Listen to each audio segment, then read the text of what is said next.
Aware. Okay. And then we have also Professor Mushtaq. I think it has already arrived.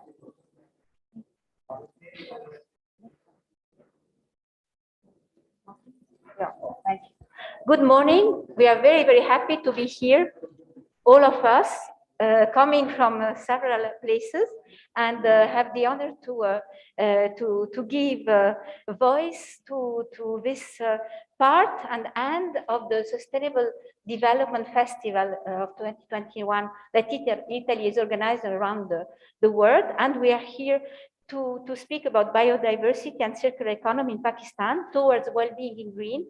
And the point is, could use bridge the gaps? So we are here to work as a dialogue more than anything else. And we are going to listen to our guests that I'm going to present you one after the other. We were also supposed to have two special advisors from the Prime Minister on youth and on climate change, but the Prime Minister has invited them for a meeting. So we are going to have the speech for Usman Dar, who is a special assistant for youth affairs. And we hope to have the special advisor of climate change, Mr. Mirza Aslam. And he doesn't know yet if he can come. So I'm very happy to have all of you. Everybody is very important towards really to try to make a very deep reflection on how to tackle, of course, climate change and what are the best way to do it. So I hope that at the end of these 2 hours, so we have very little time, everybody has to speak very little, but in a very, very, let's say, important, very essential way to convey the message, we can come up with some charter or declaration on youth and climate change. And my dream is to see in every private and public office in Pakistan framed on the wall exactly concrete step to go for and what everyone should be doing. So here we are hosted by the Institute for Regional Studies, with really a great partner, and I would like to give the floor to Ambassador Naeem Riaz, President. Thank you very much, Emanuela. It's a real pleasure to welcome all of you here today. This is supposed to be a dialogue. So for that reason, you don't see a podium. So what all the speakers are going to do is that they are going to speak. They are going to just share their thoughts. And then I think it will be really beneficial if we get into an interactive discussion, because I think that is one of the most important things. While you discuss things, then only you can arrive at some solutions, because you take the data, you synthesize it, you analyze it. We do it all the time at the Institute of Regional Studies. So it's such a pleasure having all of you here. Thank you, Andrea, for being here. Like, my association with Italy goes back to the time when I was ambassador in that lovely country for 4.5 years. And it's really an honor for me to continue dealing with them. As you all know, that Pakistan is a country which is really rich in biodiversity. Particularly like, in the arid and semi-arid regions, which cover almost 80% of the total land area which we have. In Pakistan, we are rich in natural resources, flora and fauna. We have a large number of food crops, bird life, marine and aquatic life. But unfortunately, over the years, what has happened is that we have experienced a reduction in biodiversity. And there are many factors which experts attribute to why this thing has happened. One is overgrazing, over-harvesting, then we have waterlogging and salinity. Obviously, the forests, the percentage of forest in Pakistan is diminishing. Then you have the land conversions, there is soil erosion, and then there is obviously the pollution by the chemicals, and then we have the locust attacks and all this sort of stuff. But one important thing which I think is really puts a lot of pressure on the precious resources of the land is the increase in population. because Pakistan's population is increasing at a particularly high rate. And then among this population, they are wide scale inequalities. And these inequalities put a lot of pressure on what the soil or what the biodiversity has to offer. Plus, the dependent on using wood. Uh, they use it as a fuel. They cut down trees. Then you have the mafia, which is cutting down the timber. So all these things do contribute to lessening the biodiversity of a country like ours. Um, and my dear colleagues and friends, I would just like to say that, biodiversity is essential for sustainable development and human well-being. There are no two ways about that. It underpins the provisions of food, fiber, and water, and it mitigates and provides resilience to climate change. It supports the human health and provides jobs in agriculture, fisheries, forestry, and many other sectors in the country. Uh, Unfortunately, climate change remains a major threat. It can and has the ability to affect vast populations because there can be food insecurity, water scarcity, flooding, infectious diseases, extreme heat. You may have seen that this year the temperatures in Pakistan were much higher than last year. This has led to a lot of economic losses. And if climate change is left unchecked, there can be displacement of people because, food will become an issue, not now, but maybe in the next few years. We've all dealt with the pandemic, with COVID for the last nearly 2 years now. And it has, I think, made all countries realize that there is a lot of value in building back green, because I think that is very important. And plus, one other thing which has come to which has been strengthened is that countries have to work together, because without working together you cannot either combat a pandemic or climate change. So that, I think, is very, very, very important. um, I think with the passage of time, the world has become very aware to the harmful effects of climate change. And we are hoping, in this very room, we had a pre-COP session a few days ago, and we are hoping that some momentous decisions will be taken at the forthcoming COP 26 meeting in Glasgow. Uh, this is my personal view, that societies must live and meet their needs without compromising the ability of future generations, because I think this is what we owe to this particular planet. Uh, the government and the society, they have to play their own roles. Like, they cannot be just the government doing something while the society sits back. They have to work in tandem, as they say. And I think it is here that the role of youth, which is one of the topics of today, is very important, because they can contribute significantly uh, to the problem at hand in solving it, and also work along with their peers to make the world a safer place for the future generations. I'm convinced that the youth can assist in reducing the loss in biodiversity and combat the ill effects of climate change by participating in various governmental and non-governmental initiatives, school and community programs. They can organize cleanup drives uh, in the community or at their schools. You can start small and then you can continue to build up. They can participate in tree planting. I think that is the most important thing, and increasing the go green activities. Uh, Youth have the ability to use the internet much better than the people of my generation. So I think they can assist in environmental campaigns. awareness programs, cleanup operations, and recycling initiatives.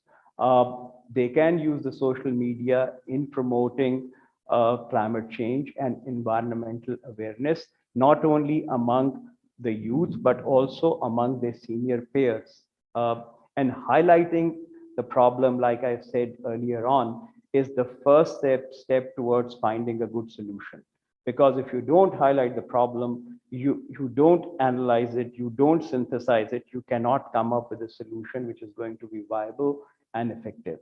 And I will conclude by just saying one thing, that the slogan of biodiversity for 2021 is, I quote, "We are part of the solution." And I think it follows very closely to what was the theme of last year. Our solution are in nature. So I would conclude by saying that biodiversity remains the answer to several sustainable development challenges. Thank you very much. Thank you, Ambassador. So I would like now to give the floor to the Ambassador Andres Veravese, Ambassador of Italy in Pakistan. Thank you very much. Thanks, Ambassador Nadim, for hosting us and for all the very effective organization. It's really, thanks for your wonderful team. Thanks to all the panelists and participants. I see many friends and of our embassy within the public, so I'm thanking everybody. And I thank, of course, ASviS, the Italian cooperation to Pakistan, for organizing and co-organizing this event and promoting this event. The government of Pakistan and the government of Italy are both highly committed to biodiversity and to circular economy.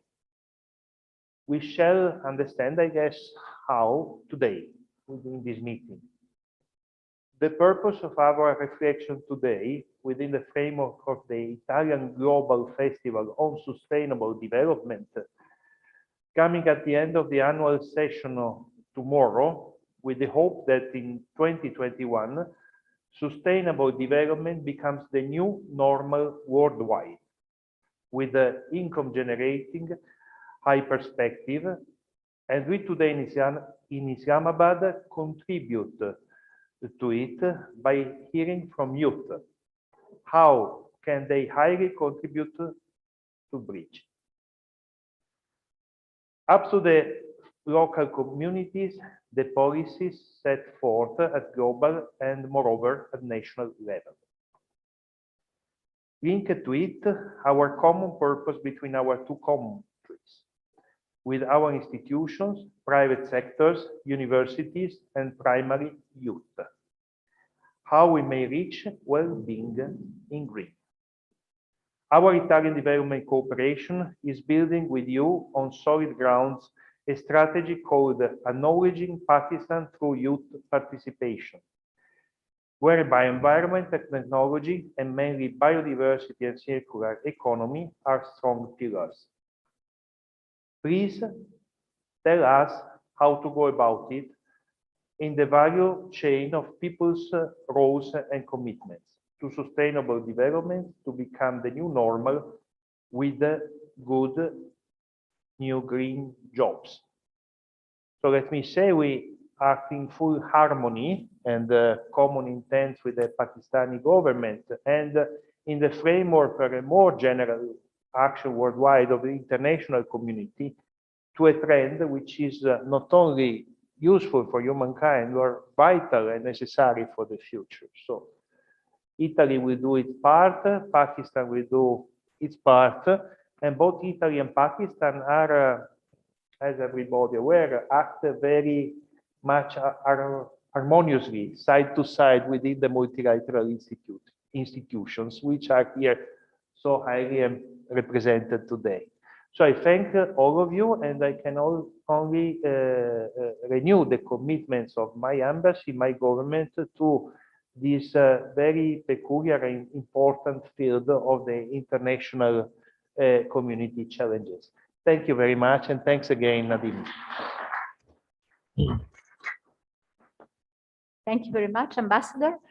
So speaking about multilateral organization, we have the honor to give the floor to Mrs. Florence Roll, who is recently arrived as a FAO representative. And of course, FAO is not only in Rome, but worldwide is really what makes biodiversity towards nutrition and food a very important, let's say, a step. And we have other international organizations, but really FAO is for us the main one. Thank you very much.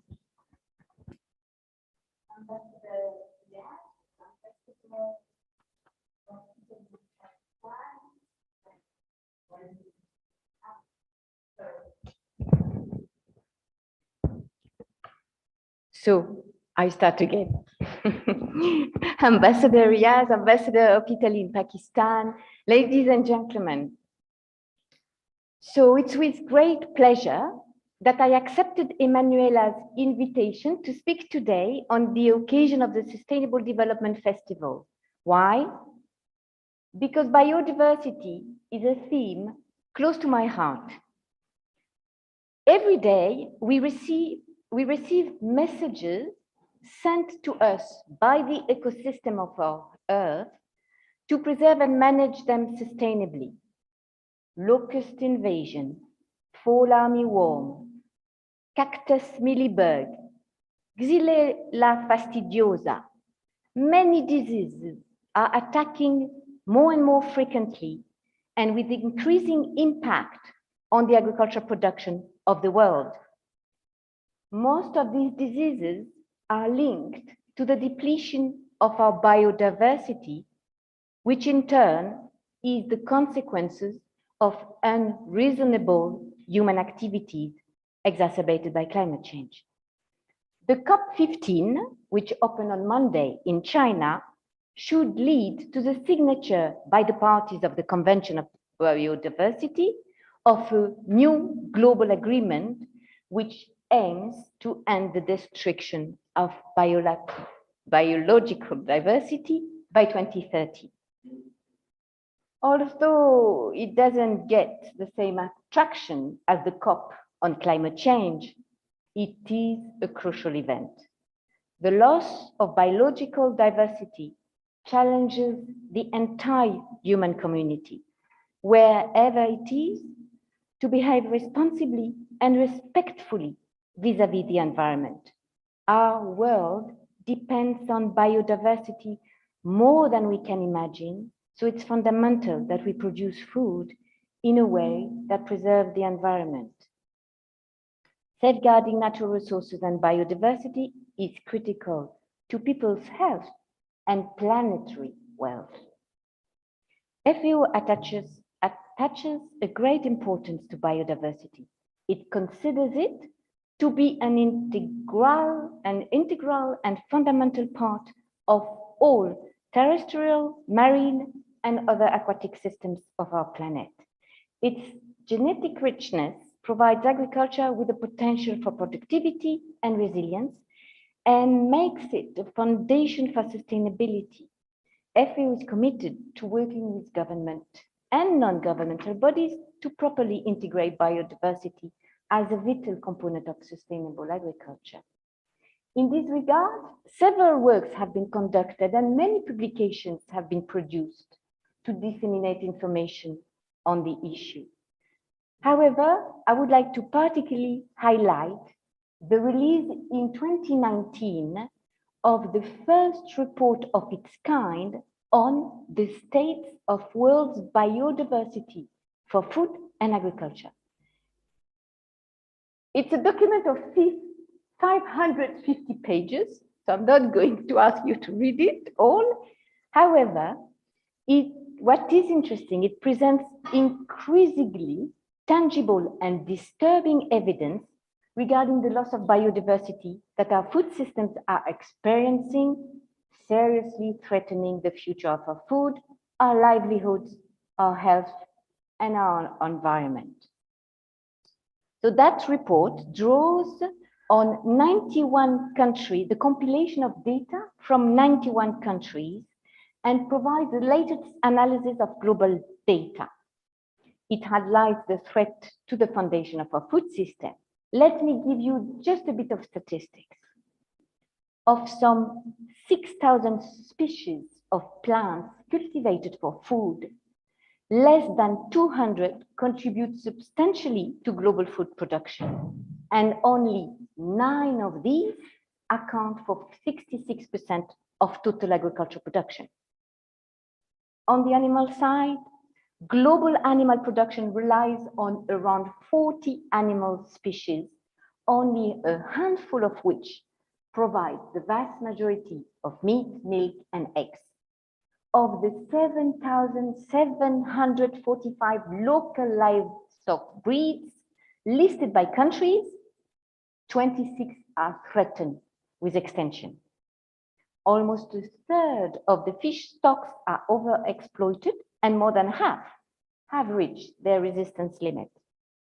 24% of some 4,000 species of wild foods are declining sharply, and so on and so forth.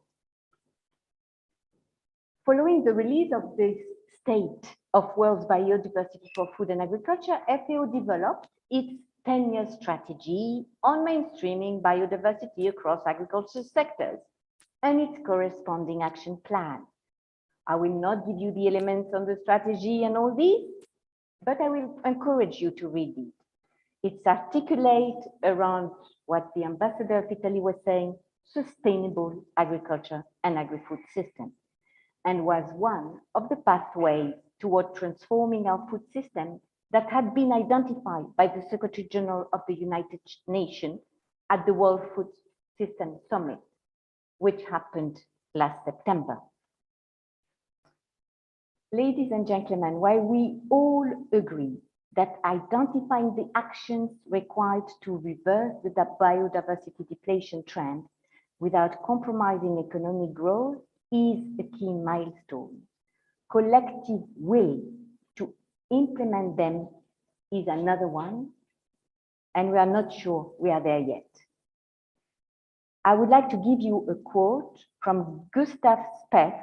It's an American environmental lawyer who used to be UNDP administrator. And I quote, "I used to think that the top global environmental problems were biodiversity loss, ecosystem collapse, and climate change. I thought that with 30 years of good science, we could address this problem, but I was wrong. The top environmental problems are selfishness, greed, and apathy. And to deal with this, you need a spiritual and cultural transformation, and we scientists do not know how to do that." So the response to the question, could youth bridge the gap, is yes. Altruism, generosity, and passion is what the youth have shown us when tackling climate change issue. So they could do it for biodiversity. Thank you very much. Thank you. Thank you very much. Can we hear now the words of Mr. Usman Dar, who is a special assistant, is not with us for youth affairs. Thank you very much. Assalamu alaikum, and thank you for inviting me to speak on this event. Thank you to the Italian ambassador, Director ASviS, and President IRS for inviting me to this significant event. The event aims to connect biodiversity and circular economy with youth action, which I believe is very significant. Earlier, the Italian Development Corporation and the Italian Embassy collaborated with the Prime Minister's National Youth Council to conduct the tree plantation drive in F9 Park. This was significant not only due to the olive culture initiative of ASviS, but also under the vision of Prime Minister Imran Khan, who has made it his mission to plant 10 billion trees in Pakistan and thereby contribute to biodiversity conservation, built on highly successful initiative of KPK's Billion Tree Afforestation Project. The outcome of this project has been duly acknowledged by World Economic Forum, the United Nations Environment Programme, and other international bodies and fora. Following the success and confirmation by the independent monitors, Government of Pakistan decided to set a goal of 10 billion tree plantation across the country This wider project is expected to deliver dividends in preserving atmospheric health, reducing greenhouse gas effects, lowering cases of random floods, lowering rains, droughts, and enhancing other biodiversity supportive actions. 70% of all of the population in Pakistan is under the age of 30 years, with a significant amount falling under the 15 to 30-year bracket. With Pakistan being considered the 5th largest young country in the world, our youth is not just our future, but also our present. Hence, empowering our youth and giving them significant decision-making power and leadership roles has been a prime focus of our government. The National Youth Council is one of the initiatives taken by the Kamyab Jawan program of our government, the aim of which is to inculcate the youth in policy making and leadership roles. This pool of 33 National Youth Council members was carefully selected based on their merits and achievements. Pakistan has been one of the most adversely affected countries by climate change, and hence it is significant to divert our attention towards this issue and help mobilize the youth in this regard. In order to preserve and conserve biodiversity, the government has been taking measures in climate mitigation, climate adaptation, cross-cutting measures, and other environmental measures. Under consideration, National Electric Vehicle Policy, Protected Areas Initiative, special focus on water, along with others, are aiming to target this very topic under discussion. The youth, with its immense potential, is doing wonders in circular economy and biodiversity in Pakistan. We have an aim of facilitating these projects even more in the future. I hope that this day concludes with positive developments towards concrete steps that bridge any gap between the policies and on-ground implementations. We look forward to involve more youth in this area with the help of our National Youth Council. I am thankful to ASCS and the Italian Embassy for talking about this issue and highlighting biodiversity and circular economy. We look forward to work towards this with possible windows for collaboration. Thank you.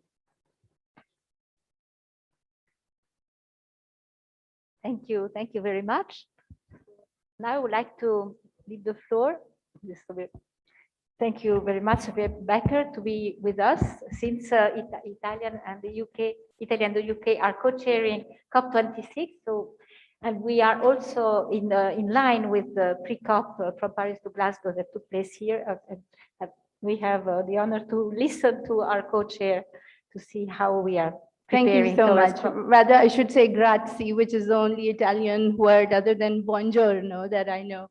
Assalamu alaikum and a very good afternoon, Excellencies, my distinguished panelists, dear Emanuela, dear Jean-Claude, thank you very much for this invitation.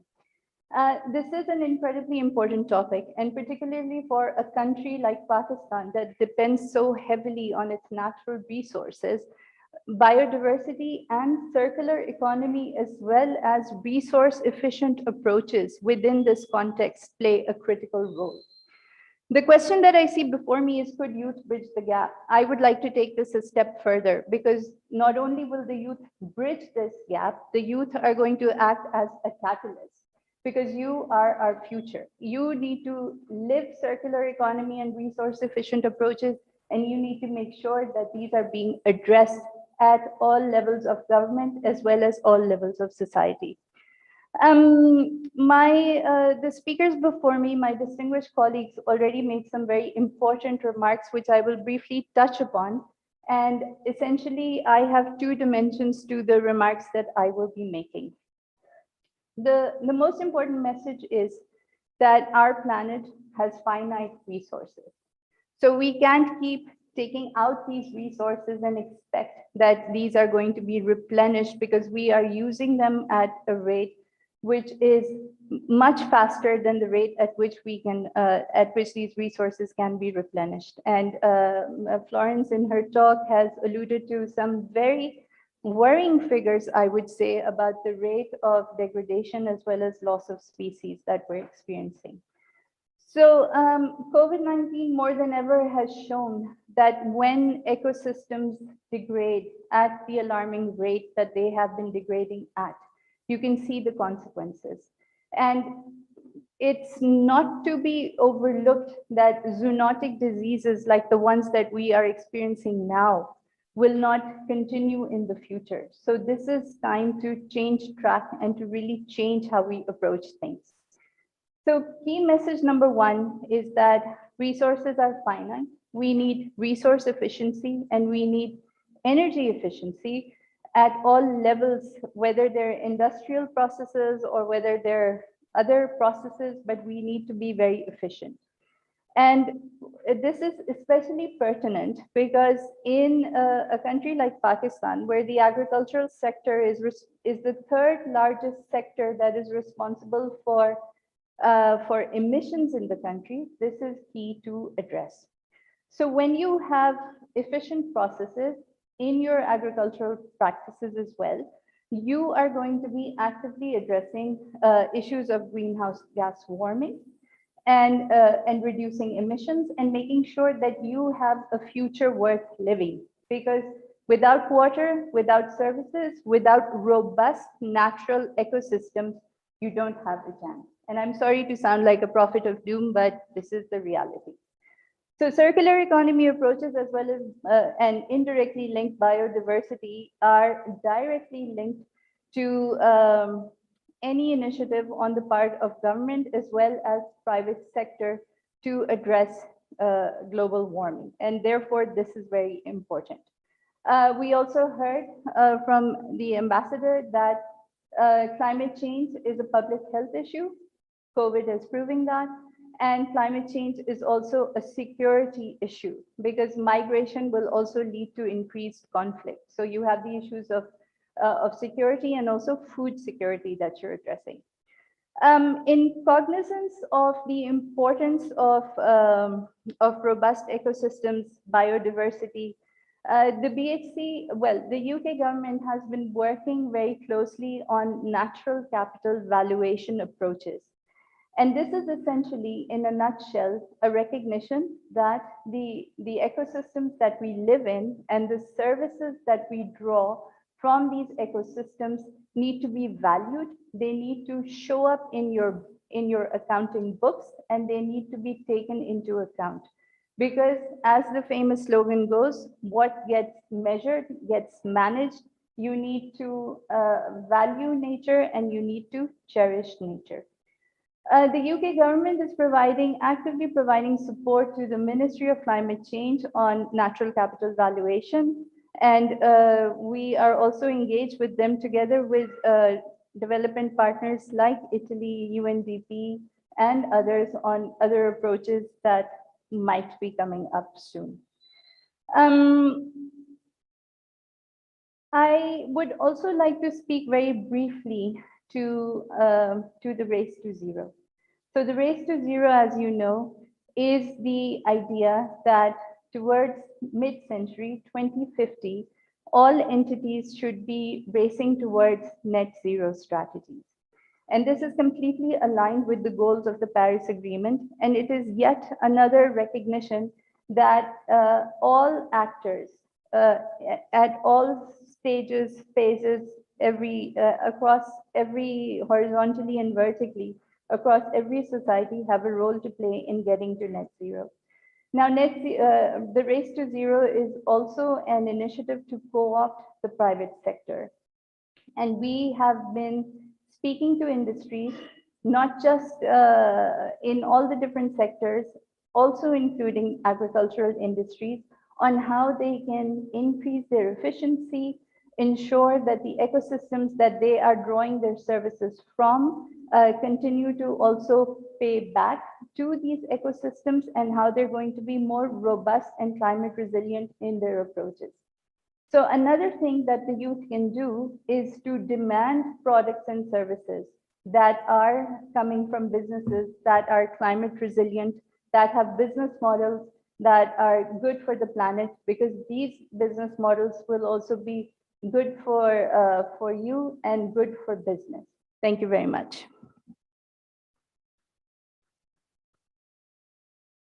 Thank you very much. Now we are going to listen to Aban Marco Cabraggi, who is going to speak about biodiversity and circular economy. I'm Aban Marco Cabraggi. I'm the Senior Advisor on Biodiversity and Climate Change, the UNDCO, and I'm very happy to be with you this morning. I'm sorry that I can't actually physically be present with all of you because I'm not in Pakistan, but this is such an important subject that you're dealing with in the conference today that it's a great pleasure to participate even remotely.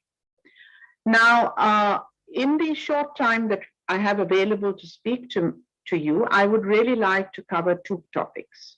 The first is biodiversity as we understand it in the world today, and the second is the circular economy. And both of these are inextricably linked to the overwhelming issue that the world and the planet faces today, which is that of climate change impact and the relationship with the biodiversity loss that we're all experiencing. So first, let's start with biodiversity. Biodiversity, although it's a word that frequently people struggle to understand, is really quite simple. Because what we're talking about when we speak of biodiversity is life itself and the web of life and the interconnectedness between all living beings, both human and non-human, but also essential to the overall life of the planet and to the life forms that have been established over many, many centuries of time in terms of making our world and our planet as rich as possible. Biodiversity is what all forms of life cover, and it refers to the diversity of all living organisms from various ecosystems of the planet. It includes the diversity within species, between species, and of ecosystems. Without biodiversity, without life forms, we would not have food, we would not have agriculture, we would in fact not have life on Earth as it exists today. So really, biodiversity is us, biodiversity is the web of life, and biodiversity is what makes planet Earth so special in the universe today. Biodiversity is also linked with the other subject that we're discussing in the conference today, which is the circular economy. And the circular economy is essentially also a kind of life cycle, but a life cycle of production systems within which we have created our economies. So circular economy basically looks to how do you produce goods, how do you produce all the essentials of life that we take for granted today, and make sure that in that process there is no waste, that everything that goes in comes out and circulates back into the economy in such a way that there is a balance between input and output. It's basically an economic model that emphasizes the importance of maximizing resource use and the life cycle of products and integrating these at the product design phase, so that when you are designing something as an input, you also design how it can be recovered as an output and brought back into the system. Now, this circular economy concept contrasts with the economies we have in the world today.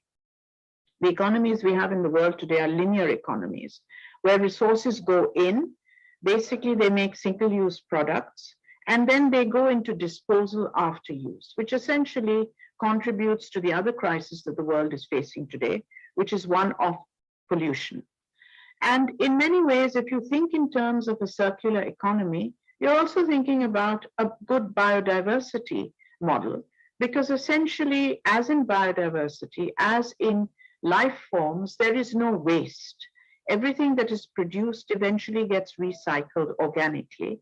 In the same way, a circular economy tries to imitate biodiversity life cycles and essentially ensures that all that is used and consumed goes back into a system where it is available for consumption and use again. It's a sustainable development strategy, as nature has intended in all biodiversity. And we hope that in terms of the circular economy, we can adopt this now in much of our economic planning and well-being all over the world, and specifically in Pakistan. There are good examples. Our hosts at this conference are the government of Italy. And in Italy, there are good examples of a circular economy. For example, in textiles, there's a long history of recycling products. And there's something called the Prato Textile District in Italy, where there is a great deal of recycling that takes place of textiles. So any kind of cotton and silk that goes in is taken out in the waste that comes out of the textile production system and goes back into the system for use. Then there are other examples of plastic recycling, where there's something called a CORPLA consortium, where all plastic waste is gathered and recycled. Then there are examples of biogas projects, where you've got renewable energy production and you've got waste going into energy. So these are examples of a circular economy and also of good biodiversity resource planning. Then, of course, within Pakistan, and coming to Pakistan, although the circular economy concept isn't so much embedded in our conventional and formal economic systems, you know that Pakistan, just in terms of its economic well-being, has often had, as part of our indigenous practices, a circular economy. For example, waste processing, rag pickers, those are all parts of the lower spectrum of our economy, but they serve a very good purpose. And increasingly, one is talking about trying to circulate and recycle waste such as kitchen products, organic waste. These are all things that I think need to be integrated within the economic planning cycles of Pakistan. Moving back to biodiversity in Pakistan, as you know, we have a very rich biodiversity base and culture. We have several animal and plant species that are threatened or endangered, and it's extremely important that we ensure that biodiversity loss is paid attention to, and that we try and ensure that we get biodiversity into our economic planning, and we have a good sense in terms of what is important to conserve and preserve. We do that through our national park systems, and we also most increasingly are looking at things like the government project on the Billion Tree Tsunami, which is the tree plantation project, which is extremely important because it has both mitigation aspects and adaptation aspects in terms of climate change, and of course enhances biodiversity. It supplements the biodiversity loss that is taking place and enhances the biodiversity base in Pakistan. We also do this through policy, through the National Biodiversity Strategy and Action Plans that Pakistan has been evolving over the years. And in terms of policy, Pakistan is probably quite fortunate that it has very good policy frameworks in terms of both biodiversity and to some extent even recycling and the economy now. The real issue and the real challenge in any policy with any country is implementation. And it's the implementation gap that I would suggest that in this conference, one spends a bit of time focusing on, because when it comes to implementation, it is frequently the neglected parts of society that have the greatest potential in the future. For example, the women. There is a great deal of work that is being done constantly by women, both in terms of biodiversity conservation, in daily use, in the way they use resources. And that is something that I think requires a focus and a continued attention. And then, of course, there is the young people. As you the young very well know, that in many ways, the generations so far, your parents' generation, my generation, your grandparents' generation, who probably had a better sense of values of conservation, have brought us to the state we are today, where climate has become such a crisis and biodiversity loss has undermined the very foundations of life. It is now up to you young people, the next generation, to take on the challenges that have been created through the mismanagement of our environment over the last couple of generations, and to try and find the solutions that some of us, at least even within these generations, have been struggling to deal with and to cope and find solutions for. The policies by and large are in place.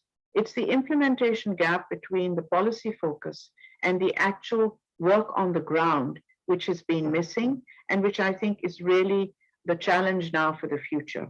What I'm hoping will happen in this conference is that many of the voices of the youth that we've been hearing increasingly through forums like Climate for Our Future will be heard and will work with the kinds of solutions that have been provided in the last few decades to amplify them, to make them far more viable, and to create new ways of implementation for the future in Pakistan.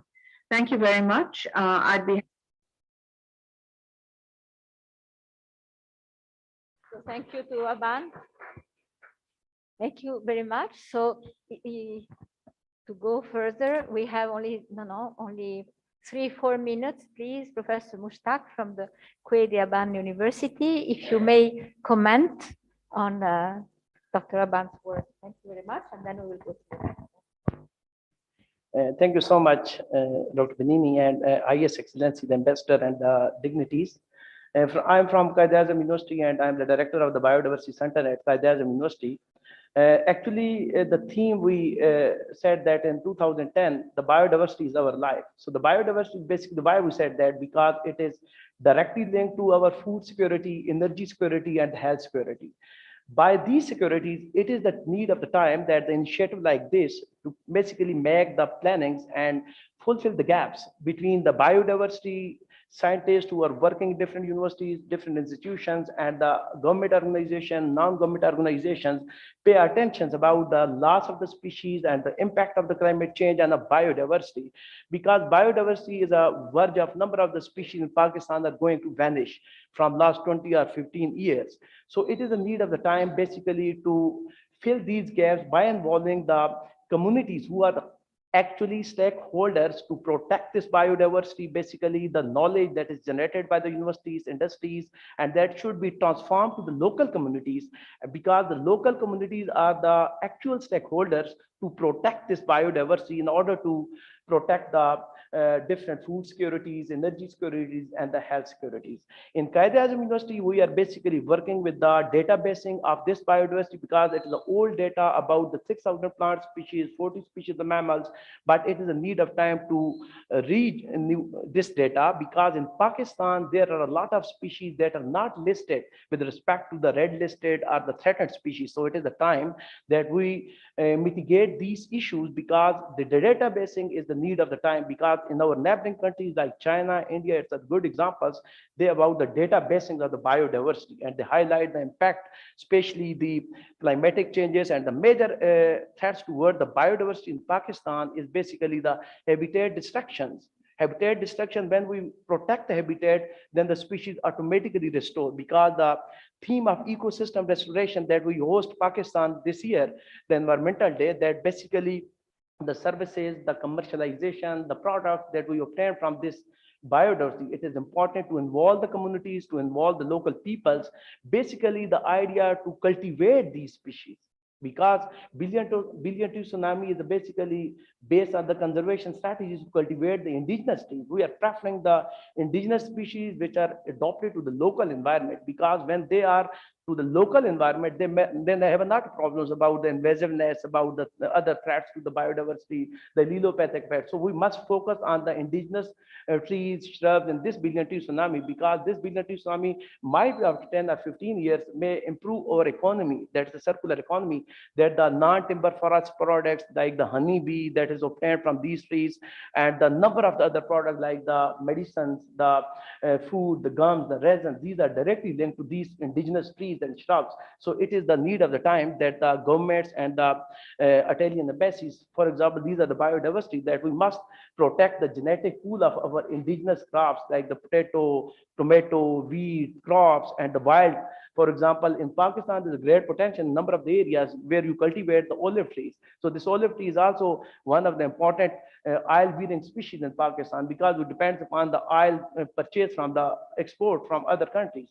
So it is the time that we must fill the gaps between the knowledge, that this knowledge must be transformed to the communities, and it should be take the initiative to take the framework that we must introduce the education policy at the school level or the college level or the university levels to introduce the biodiversity protection of the environment, because we have initiated this degree program in Quaid-e-Azam University in 2010, the biodiversity and conservation. So it is these are the youngsters who are basically the future players to play important roles to involve these communities, because Pakistan has a diversity of the junipers. So we are losing these junipers because it is the second largest forest in the junipers of Balochistan. But due to the firewood condition, fast climatic changes, the water is scarcity. So the peoples are cutting these forests. So it is a time we provide the alternative sources of energy to those communities, either in the form of solar energy or the wind energy or the green energies. Basically, we provide these junipers. Same in the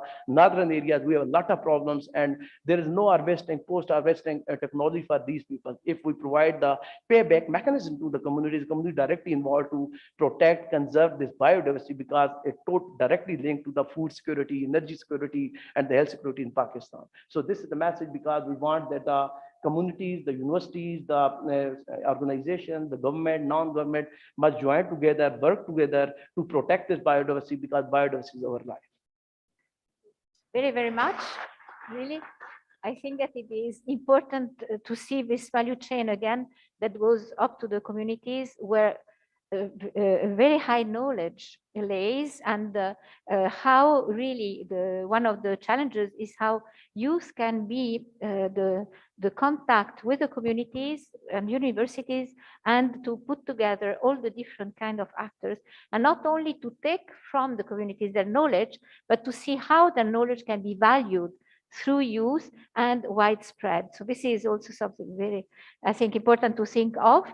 And I would like really to thank you very much, and to thank really all our panelists for the very important words. And I would like to remember that FAO say that it is comportamental. It's the importance of how we are going really to behave to try to tackle the climate change. And of course, we have very important technical and scientific frameworks. And I would like to thank the ambassadors for really their important contribution, and also the importance of services and value that has been also outlined by our co-chair for pre-COP 26. And thank you very much, Professor. Thank you to the students who have come. And I think it's only the first time that we meet to speak about that, and we will go on. So thank you very, very much, really. And we all go. So we will have a lunch all together in 1 hour, and really thank you.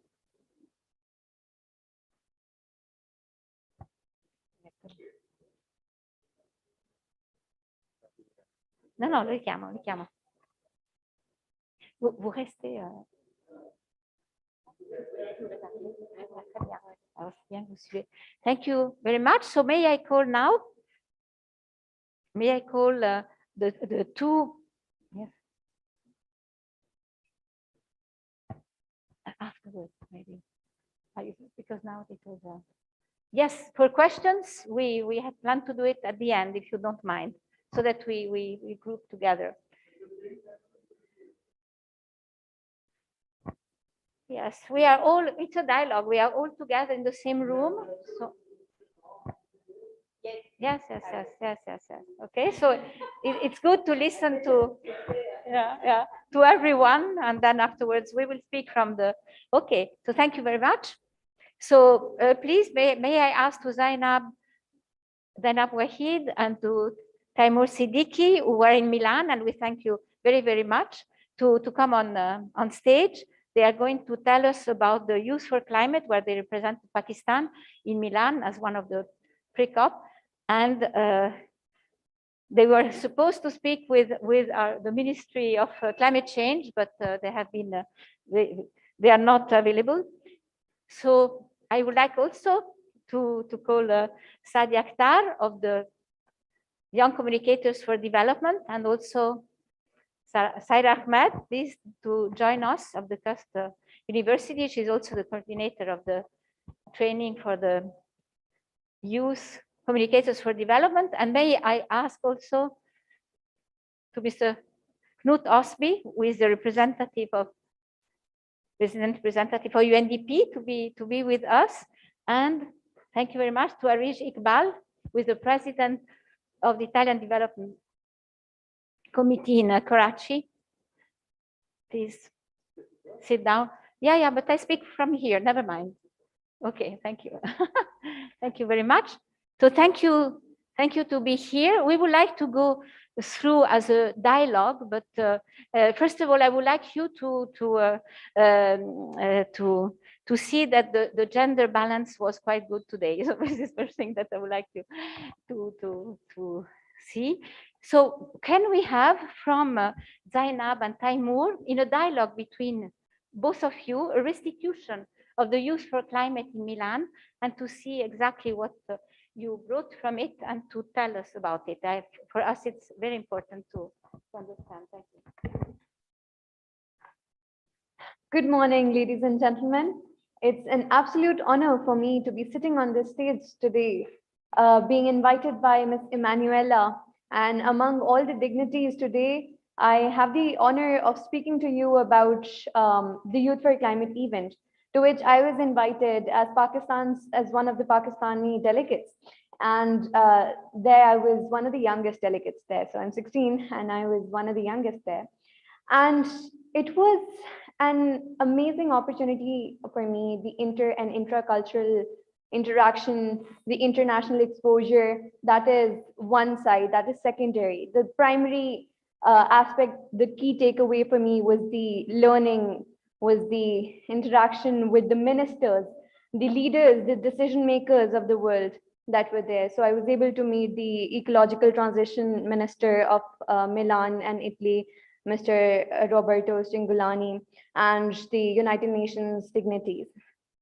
In 3 words, I would describe it as enthralling, enriching, and exuberating.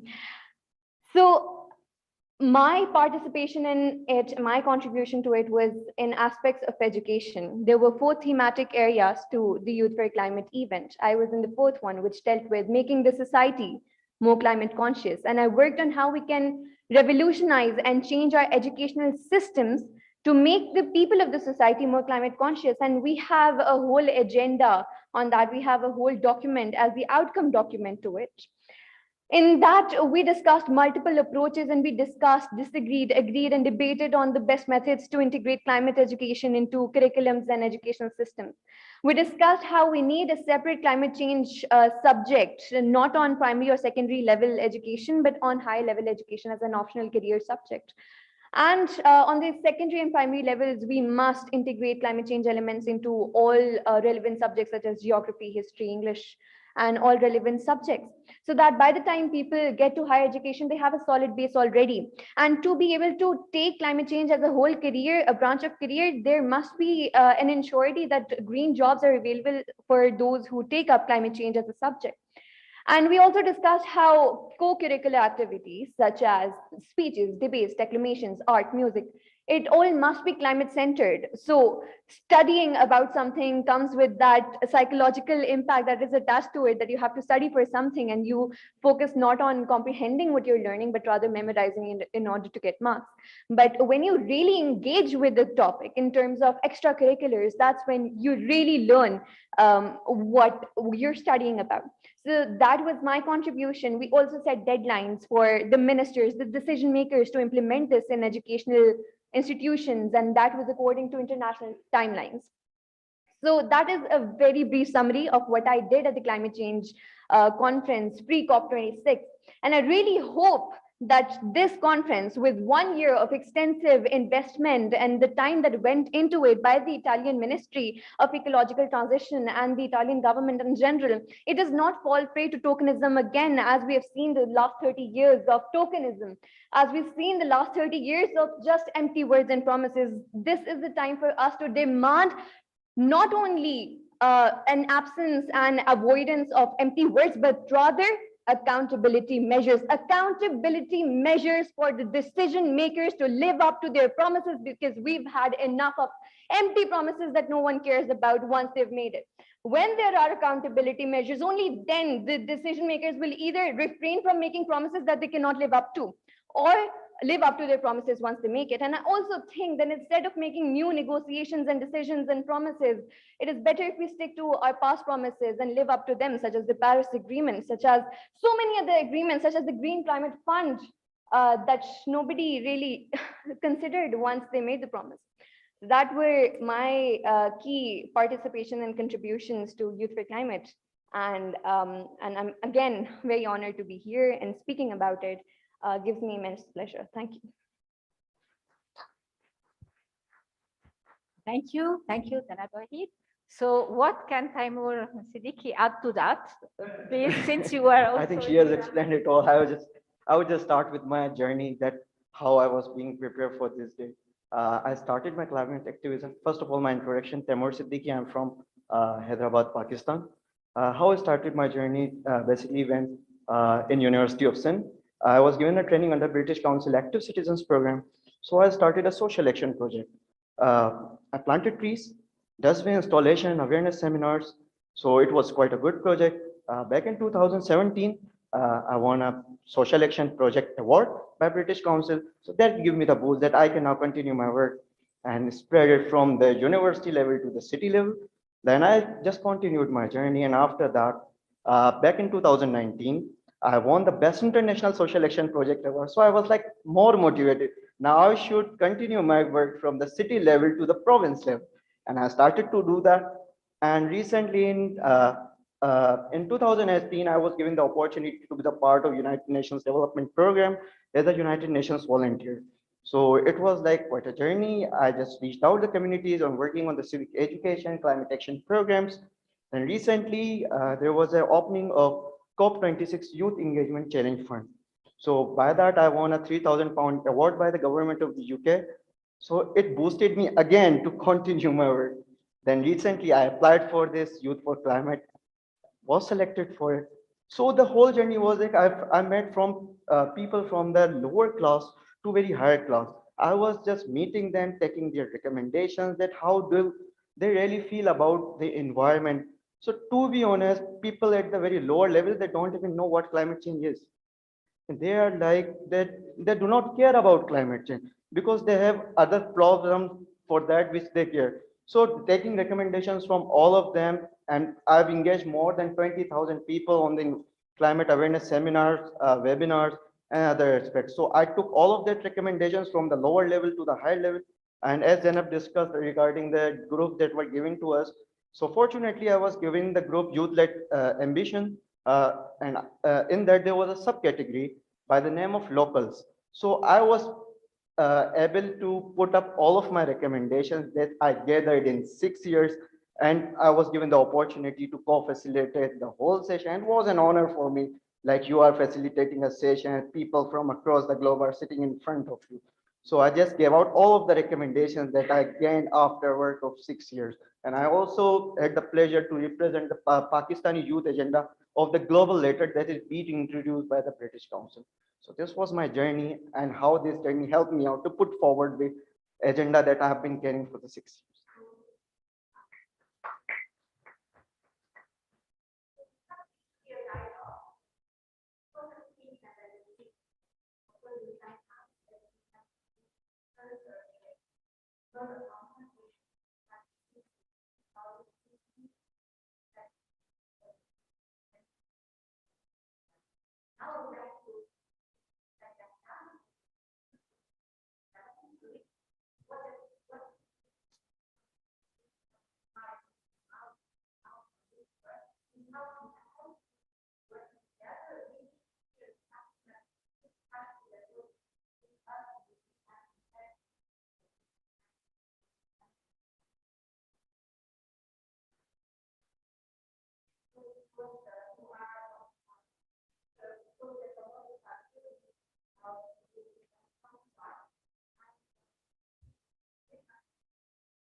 And good afternoon to everyone. My name is Sadia and I'm a member of YCD. Okay, first of all, I would like to talk about, not working. Okay, first of all, I would like to talk about the mission and vision of YCD. The mission of YCD is to raising awareness of local problems and implementing a best practices. And vision is to creating a sustainable community self-development through youth engagement and social communications. Okay. Okay, youth YCD is a youth communicator for development, basically a wider part of the program of poverty reduction funded by the government of Italy with the 40 million euros through the Italian Agency for Development Corporation, implemented by the Pakistan Poverty Alleviation Fund through partner organization in 14 different districts of Balochistan and KPK. Okay, this is our governing body because PPR and IX took the initiative to train the students, different universities students from Balochistan and KPK, and we under the supervision of Lewis Business School. Scholars with the 8 different courses, and we are very thankful to the Bahria University to give us the ICT support for all during all this pandemic situation. And we have different universities here from students from different universities, from University of Chitral, University of Las Bela, Malakand, Sawat, and Turbat. And after that, after all these trainings and theoretical work, they send us to the field to observe their problems practically and communicating with the community there. And we just after all these learning, and we just make an action plan against their problems. And after that, please next slide. Okay, YCD, basically YCD have a total 15 teams with 15 different projects in 14 different districts of Balochistan and KPK. But here I mentioned only those projects which are related to the climate and environment, because environment is a common property, because basically common shared responsibility for everyone. So everyone have to play their role individually in this to protect the environment and conservation resources as well. Okay, please next. Okay, botanical garden. This is the very important thing.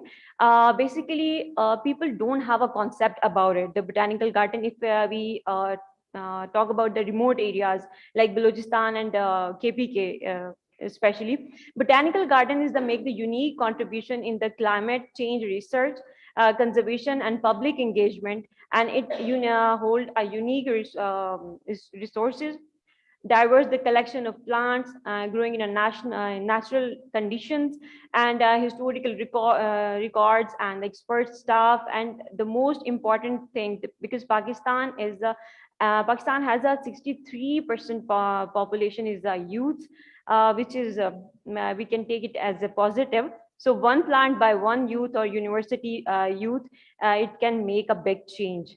Next.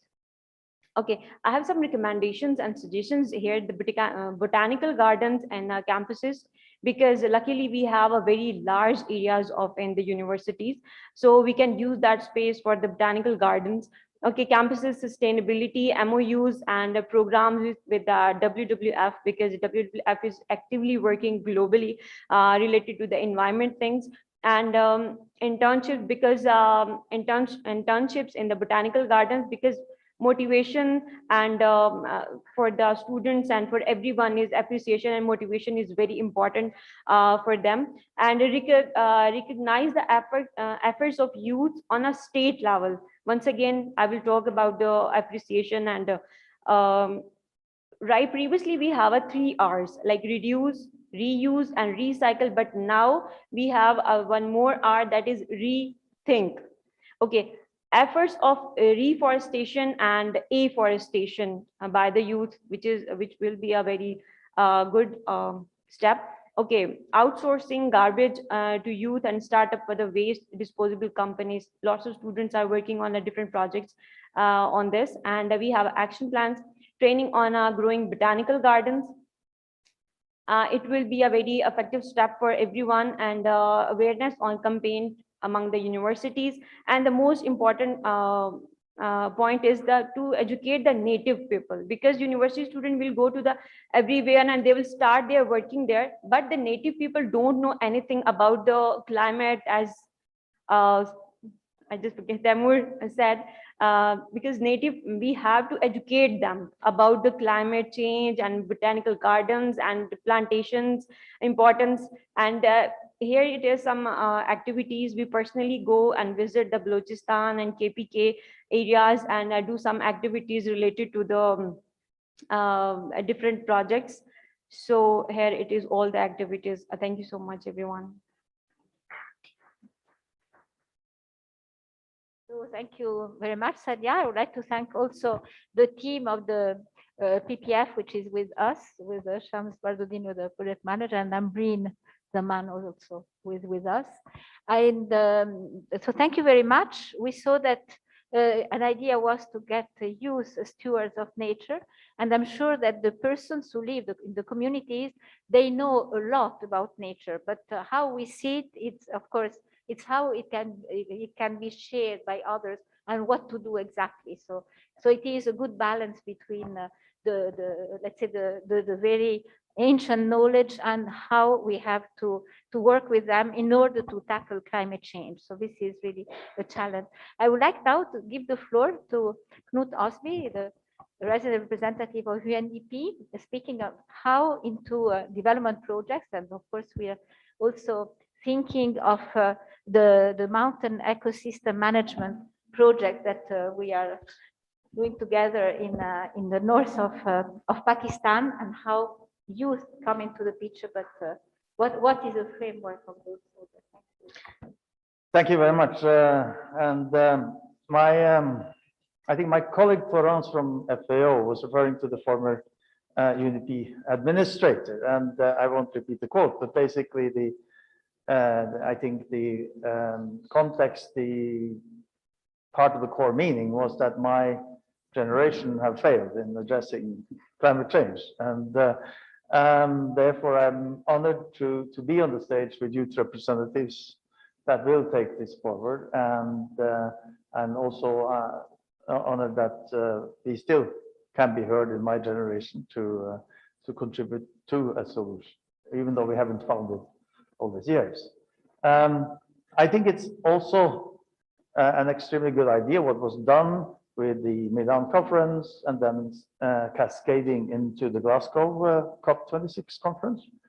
But I think it's extremely crucial that these messages from youth in Milan are carried into Glasgow. I trust that there are mechanisms for that global message to be carried forward. But it's not only the global message; it's the message of individual countries. And in our little conversation beforehand, I understand that there's not necessarily a linkage yet to the Pakistani message being carried forward. I think there needs to be some effort to carry the youth message into every single country representation's message in Glasgow.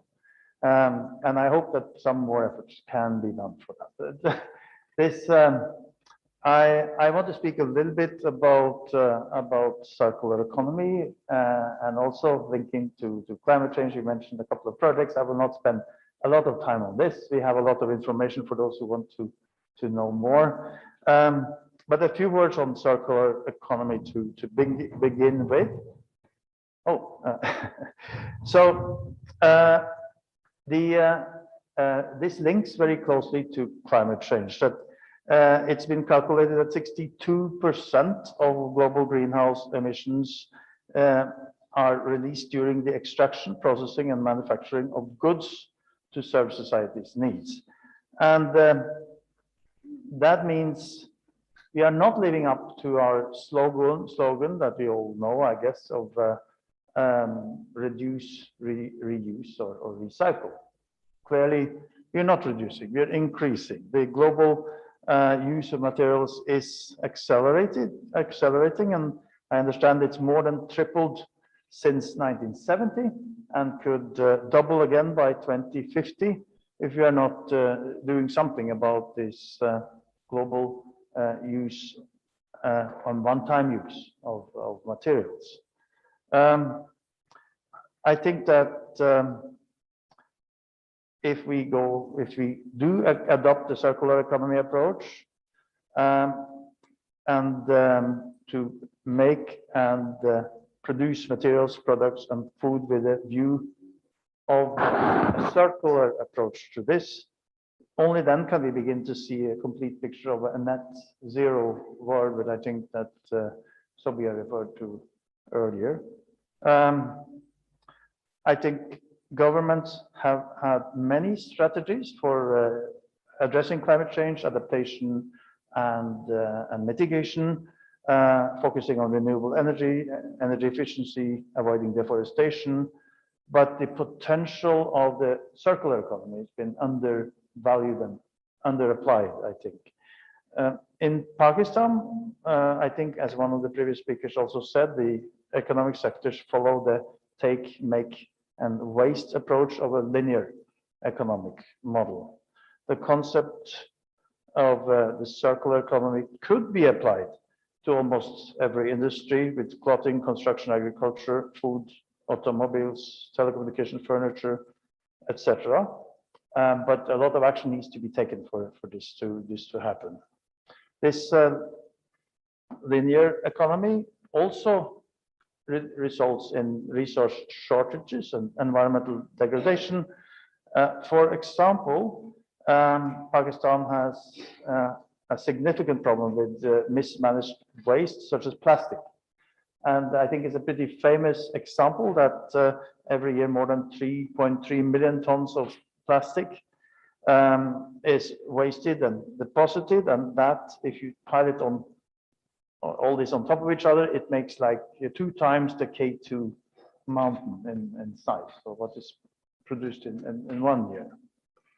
And there are a number of visions. The clean and green vision of the Prime Minister is one of them, but it does need more movement towards the circular economy approach to succeed. Let me talk a little bit about youth, because I think this is the a main focus of what we want to talk about. Youth is 68%. 68% of the population is under 30 in Pakistan, and 27% between 15 and 29. So young people are comprise the majority of the population, and they can and should play a very significant role as agents of change to drive development of the country. But I think we are absolutely not sufficiently making use of the potential of youth at the moment. We do have a few programs with the youth. One example is what we have been doing to as a local project to minimize plastic waste in Pakistan, focusing on one city, Rahim Yar Khan, where we collaborate with Unilever and a number of other partners and try to identify the source of the problem. Plastic is there. There is a potential for recycling. It is a potential for recycling commercially. It is a potential for sorting and rationalizing this, but it's not being done to the extent that it could be. And why is this? And taking an approach of dialoguing with the population, looking at solutions, coming up with innovative ideas in consultation, and having youth play a key role in helping to come up with solutions. We also support the Prime Minister's Kamyab Jawan program, fostering the role of youth in a number of sectors, also in climate change, waste management, and biodiversity. It's you mentioned the project we are having with you, with your government, with Italy. We have a major consequence of climate change is hitting Pakistan very hard in terms of the glaciers in Himalayas, Karakoram, Hindukush, and there is an accelerating rate of melting of these glaciers. It leads to uncontrolled floods. It leads to other consequences. It has consequences for agriculture, irrigation, water, etc. And to manage this, we have a few projects, one of them in collaboration with you. And it's particularly interesting that we are just about to agree to approve another one, which is directly linked to students, the Glaciers and Students project, where we will collaborate with students, with the help of Italy, to monitor, map out, and plan for how mitigation measures of these really dangerous situations of glacier floods, glacier changes can be managed. I want to mention also one other project that we are, or not project, but another initiative, that an aspirational initiative that we're working on, which addresses a whole other dimension and is linked to the reason I unfortunately have to leave before the end of this conference. We have a meeting today with the Minister of Climate Change and the World Bank and others on what we call nature performance bonds. To be able to address these climate issues, you do need initiatives, you need good ideas, but you also need financing. Pakistan does need external financing for its growth and development in general. And at the same time, Pakistan is taking a number of very good initiatives for climate change, for biodiversity, to reduce deforestation. And these initiatives need financing. So we are trying to design an innovative instrument where the government can get improved conditions for external debt that can then help finance nature initiatives, nature conservation initiatives, climate initiatives, and thereby you can have, in a way, circular economy in the finance world, where you have a global interest in nature conservation, in climate change. You have a national interest in financing development and financing nature conservation initiatives, and trying to get this to come together in a rational way so that financing can be applied where it is most effective. So that's yet another initiative. It's still to come to fruition. It's still to we need many people to agree for this to be able to come forward. We're trying to negotiate on this. But maybe a final word on youth again. I mentioned numbers for how many youths we have, etc., and how we're sitting here together, etc. Youth represent a strong voice. Youth represent new ideas that we have not been able to come up with before, or we have not been able to put them to fruition. I think Madame Kabrajic was mentioning also implementation as one of the dimensions. For these ideas to be put into practice, I think we need to give more space to youth. I mentioned already the idea of trying to give a more direct channel for the voice of youth to come to Glasgow, also at the individual country level.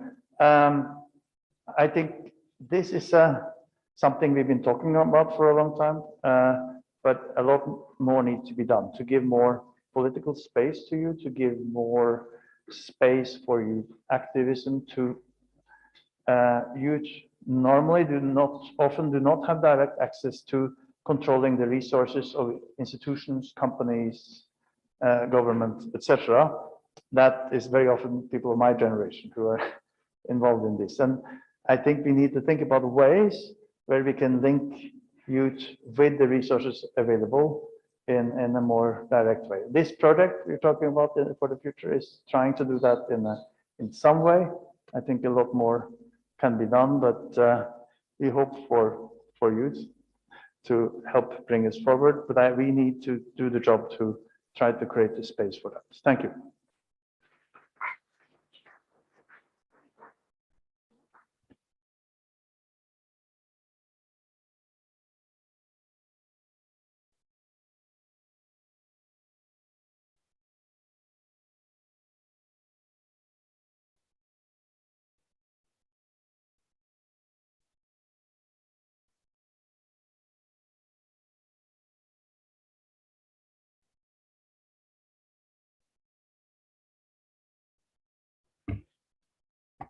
Good afternoon, everyone. I would like to first of all thank Ambassador Nadeem Riaz for his hospitality for hosting us today. And I would like to say my thanks to all the dignitaries for their presence, panelists before me, young, energetic, quite a challenge to cope with. And Emanuela for inviting me. We have started this discussion about biodiversity, circular economy. There's been enough that has been said on biodiversity so far. The only point I want to add to in that is, since I come from Karachi, marine life is really important. We all need to look into that. That does fall under the biodiversity domain. However, it's highly neglected. There is certain initiatives which have been taken by IUCN, but I feel that there is a lot that needs to be done on the marine life. So my focus of discussion with or engaging the youth will be about circular economy. We hear the word, a point that Kunt also made about the youth. I want to highlight something before we take this discussion forward as to what the youth can contribute to and how they should bridge this gap. We need to look into the dynamics of Pakistan. When we talk about over 60% youth population, we need to see where we are having this dialogue. These dialogues are held in urban centers, which contributes to a very small number of youth compared to the larger population, a significant portion of the youth which is sitting in the rural sections. The first and foremost challenge for the youth is to reach out and bring them at par. Alone, this number of 60% does not translate into anything. So the first agenda for the youth, whether we talk about biodiversity, we talk about circular economy, we talk about climate change, is to engaging the rural. The urban centers, there is awareness, there's keenness to learn, to move forward. I heard some very passionate words from Zainab, and then followed by the journey that Taimur has shared. These are all positive things, but if we don't take it to where the majority of the youth is, we will not be able to make a sustainable change. This has been a policy issue, with all due respect to people who are here from the policy side and the government side. When we talk about Pakistan, we talk about the youth, we talk about the potentials, we talk about the 220 million people. But what we don't look at when we go down, or we don't talk about it, maybe we do look at it, or we do not highlight and approach that, is the composition of the population. That is the core of how the youth will be able to address the issues in the future. When we talk about circular economy, we talk about an economy which is focused on the urban centers, right? However, when we talk about empowerment, we need to look at the rural side. Now, there's a clear contrast in how we are approaching these things. And we need to identify these contrasts and work on them and have a unified policy which needs to be implemented all across, because we need to, for any economy, be it circular or linear, for it to prosper, there's got to be a certain set of rules which are applied all across, which we don't see happening. So when we talk to the youth about all the challenges that they are faced with and how they have to deal with what they are confronted with in today's Pakistan and the world overall, we need to identify these key factors. Then we need to move a step forward and start at a level where we must have 3 forums on board, in my opinion. The first, and I think we have had several discussions on this, is the academia. The research aspect, and I'm talking about research being conducted in Pakistan. There's a lot to learn from the world, but the issues that we face are very localized on a national level. So we need to engage our researchers, our academia, our universities, which I see are working on certain platforms for whatever policy we need for the youth in the future, for the economy, for the climate. The research has to come from within Pakistan. This is very important. Obviously, the government plays a role in policy making, in implementation, and that cannot be overlooked.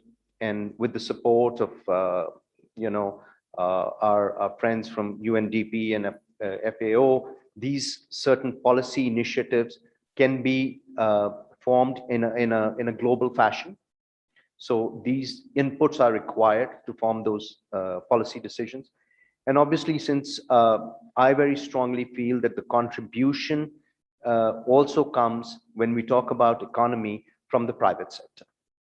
So engaging the private sector after in this three-pronged strategy, it must be in this form only. Research first, policy second, because sometimes we just sort of forget the research part and go ahead with the policy, and then we try and enforce it on the business community or the ones who are responsible to make the wheels turn in the economy, and we end up not getting anywhere.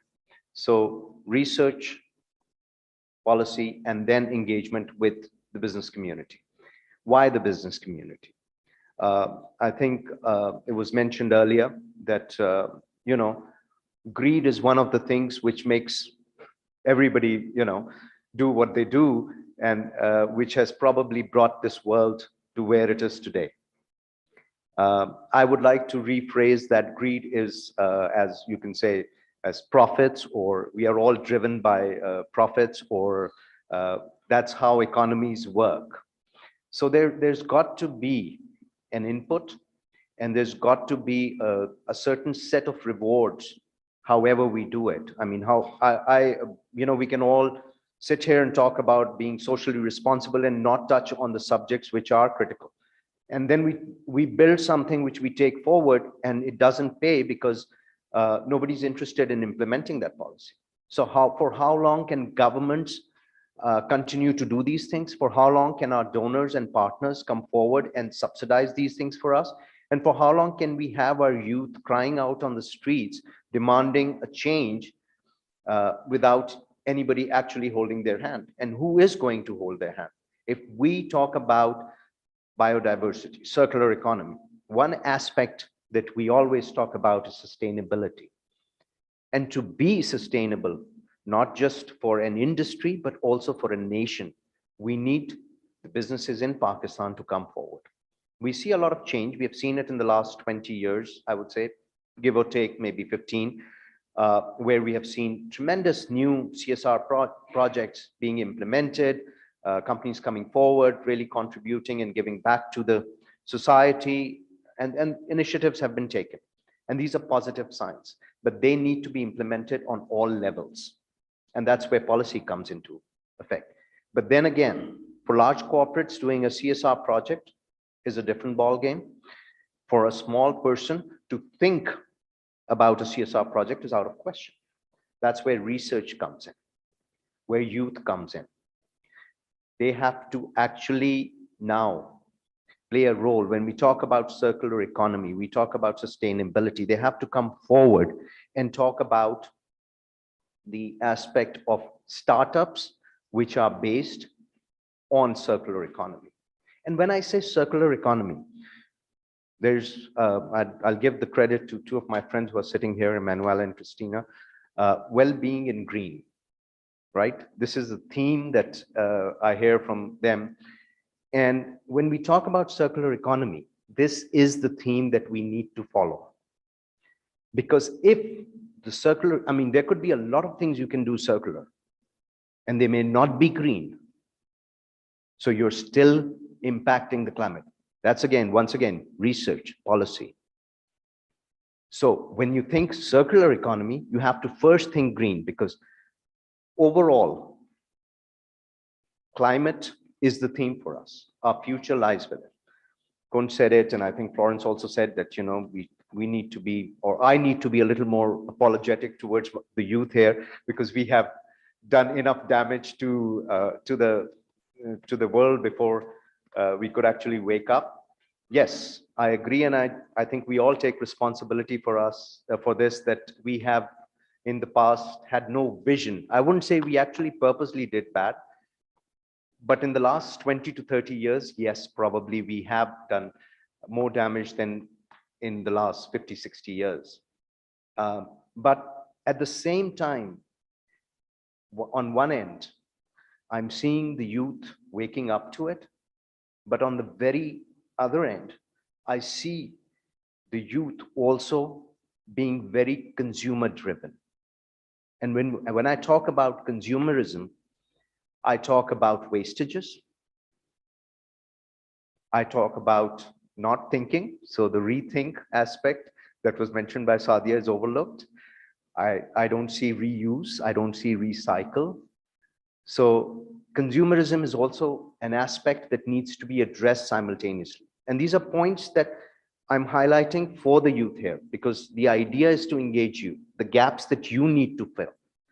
So how can we counter this consumerism? It's not bad, as long as the voice that you want to become, stand up, has to be the one that demands that if I buy something, it has to be with a zero tag on it. It is something which is recycled. It is something which comes from reuse. So what Sadia said, rethink. So the youth need to rethink what they are demanding, because we are now in a society, in an environment, in an economy which is very consumer driven. And like I said, there's nothing wrong in that. So we need to look at these aspects. There are certain things which are being done in Pakistan, and I want to just briefly touch upon them. And I think Kunt mentioned about the plastic recycling project, which is being done in Rahim Yar Khan in collaboration with Unilever. I think it's a great initiative. It needs to be translated further. There needs to be a proper study done. There are several ad hoc studies available on what consumption levels we have for the plastic use in Pakistan. But what we need to do is to identify, create opportunities for startups on a small scale, if possible, in areas, how they can recycle, whether either through collection, and create opportunities like programs that are being done in Turkey, where you get a credit on your Metro card if you throw a bottle in, things like that. So we just, and the youth, I see tremendous opportunity with the youth. They're far ahead of us. They are tech savvy. They know what they're talking about.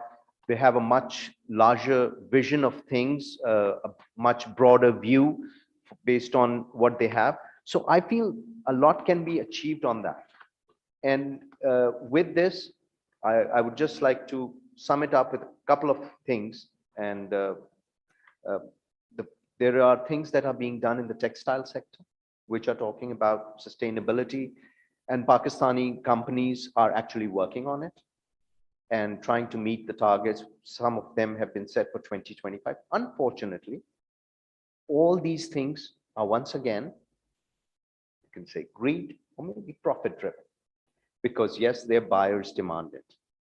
So if the buyer demands it, tomorrow, if the youth demands it, you will get it too. So if today H&M demands it, that every company which supplies to H&M must have a water recycling plant of 50% water used or consumed be recycled by 2025. It's the responsibility and the voice of the youth that has to come out and say, okay, it just doesn't go to H&M or Inditex or Levi's or IKEA. I demand it for my consumption in Pakistan. And that kind of awareness needs to be propagated. And similar examples exist in all other sectors. And there are, yes. Thank you very much, because My it was pleasure. very important that circular economy did not have I know. so much space, and it is very important to continue. Thank you very Really, much. very, very important. And I would like to give the floor to Saira Ahmed, who has been with us on board with all the ideas that the connection between, of course, research, education, and labor, and she can speak and giving a few words. We at 2 o'clock they stopped listening to us in Italy, so I would like up to that to give just the National Youth Council with Sayaba has to give her voice as well, and after that we can go through short Q&A session, and we will make the conclusion with Dr. Ashraf at the end. Thank you very much. So please. Thank you. I'm very grateful to be sitting here amongst, thank you to Ambassador of Italy, Ambassador Riaz is here, and grateful to FAO and UNDP for being here. Weeks and weeks of preparation has gone. I'm very grateful to Emanuela and Jean-Claude for making me part of this wonderful event. So I'll start off by just a few points. We have been doing with IX a wonderful program for the youth during the COVID months, and it basically targeted the rural youth. So I'm very happy to say that we were able to do that, and Sadia gave all the details, so I will not go over that again. Apart from that, since I represent the universities, and Dr. Mushtaq was here before me, Dr. Kakar is here representing universities. So academia definitely has a lot to offer, and I'm very grateful that we are now considering it as a pillar and a custodian for ingraining and embedding sustainability in higher education.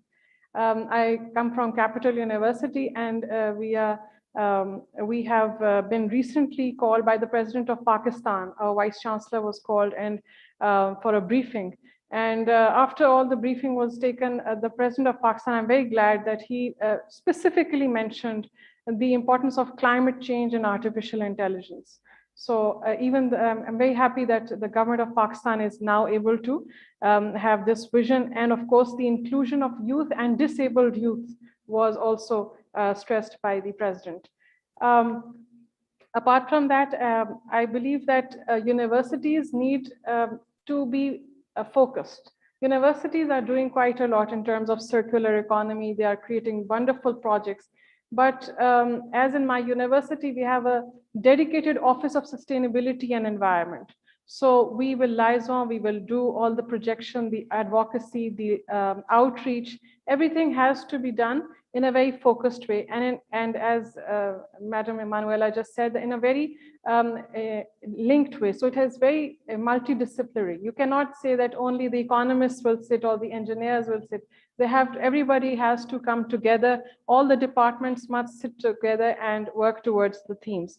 And as the honorable representative from the FAO said that what is measured, and of course, Madam from the British High Commission who left, that what is measured improves. So we are very happy that now universities all over the world are competing with on platforms such as the green metrics. So they are ranked every year, and they compete in themes like infrastructure, water, waste, management, then there is energy and climate change, and of course transport.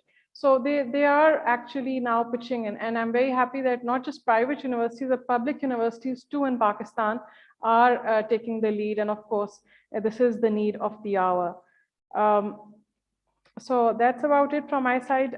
Just one final thing, that a very recent project that we did, this YCD, I think that this brings a lot of momentum to our topic, which is could youth bridge the gap? Because of course we saw so much of enthusiasm, and my collaborator in the project, Azam Malik, is also here.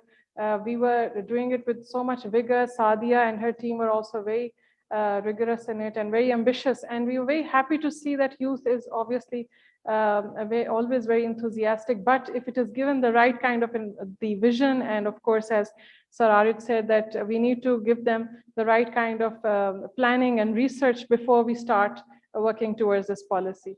So thank you all very much. Thank you very much, really, for this important. So I would like, yes, so now we will go into the conclusion session and we will look into some Q&A if possible. So at 2 o'clock, we have to finish.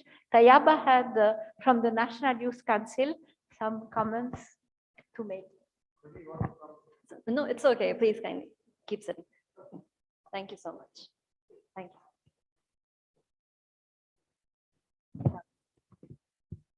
Assalamu alaikum, everybody. I hope you're all well. I am Tayyaba Nasar Khan, and I'm from PTV World, which is an English offshoot of the state television, and I'm also a member of the Prime Minister's National Youth Council. He's the patron-in-chief himself and the special advisor to Prime Minister, Mr. Usman Dar. He is the one who is basically chairperson. He's a chairperson of the NYC, and he's heading us. And we had a tree plantation drive as well with the olive culture, and we were collaborating with the ASviS as well as the Italian embassy, and we're very thankful for that because the youth is the one everybody talked about how much the youth is significant, right? And there's so many representation of the youth over here, which is something very, very interesting to note because Emanuela specifically picked people from the youth segment and only 2 representatives from the people who are not exactly below 30. So that is very interesting. The National Youth Council, just to give an overview, is basically a cohort of about 33 members who have been selected from across Pakistan, and they are working in different fields. So we are basically helping in policy making. So you were talking about that.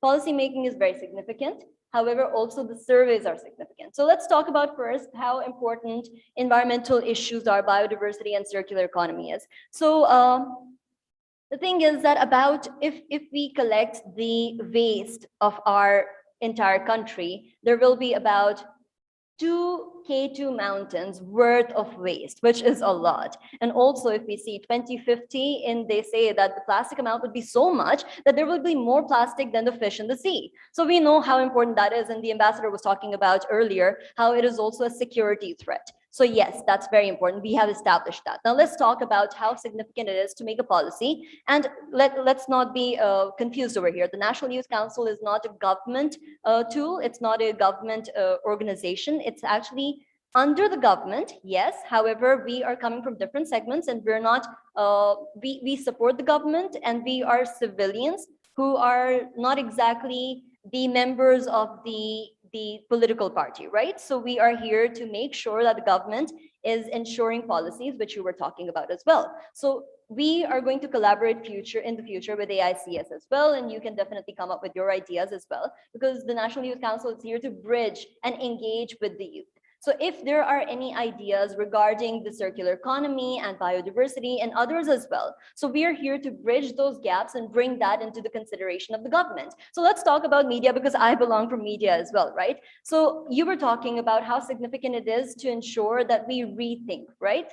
So we can rethink by agenda setting theory, which is a very significant theory in mass communications. And that theory basically talks about how important it is to ensure that the public eye takes certain issues into consideration. So it talks about 2 aspects. Number 1, ensuring that the public, you basically talk about issues which the audience wants. And number 2, you talk about issues so much that the audience starts taking it into or starts labeling it as a very significant issue.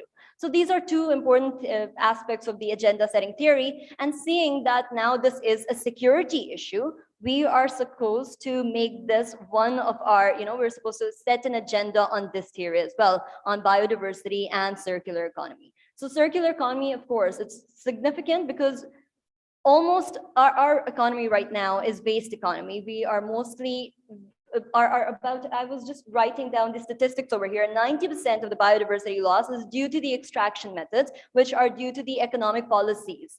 And this is not just in Pakistan, this is all over the world. And Pakistan has been adversely affected by climate change, despite not really contributing to climate change as much. So the youth over here, the fact that you are very, very driven, that's something very important as well. And lastly, I would just like to say that the media is very significant, and it's not just the broadcast media, and it's not just the print media. Now the social media is coming up. So the influencer culture, where we're actually exploiting the resources as well, we're not rethinking, we're not thinking about the consumerist aspect, that has to be changed, and that is through media. So media has to have a very significant role, and we do. The fact is that we need to collaborate with each other. This is a forum where we're going to collaborate with one another and then talk about different policies and maybe help media understand that this is an agenda that has to be set, and that is going to label the people's mind into thinking, and the influencer culture as well, where social media plays a very significant role. That's going to build into their minds that, yes, we have to take up this aspect, and consumerism is not the way to go. Sustainability is the way to go. So thank you. I would like to end on that.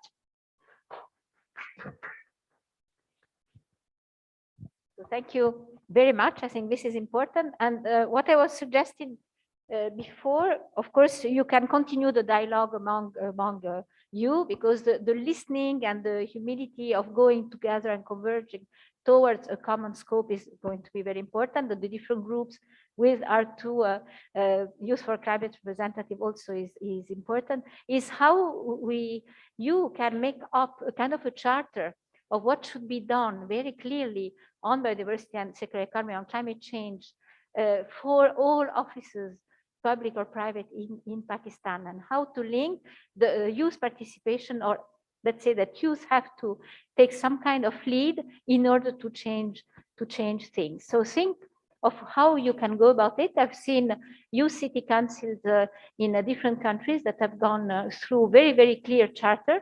And when I go to mayors' places, I can see in their offices that it is very clear, and then they will work on that. So just to give some kind of ideas, and you will choose how, but it will be very interesting that you, as we have started to do during the tree planting session also with Sarah and Tayaba, to see how the different groups can work together, and how with social media and other way, university, and not only university, can make the difference at territorial level for implementation of policies that exist at another level. But it's just an idea, and you will know how to go about it, certainly. So now, I don't know if we have time for Q&A, let's say. So I don't know if there are questions arising. We're sorry to have stopped them before, but we had to go up 2 o'clock because they were listening to us in Italy. And before the conclusion that I would like to do also with Dr. Muhammad Irfan Ashraf in a while, do you have some questions that have been taken, or do you want to keep it as a kind of platform that can absorb questions and then answer to it? How the organizers want to go about? So you had a question?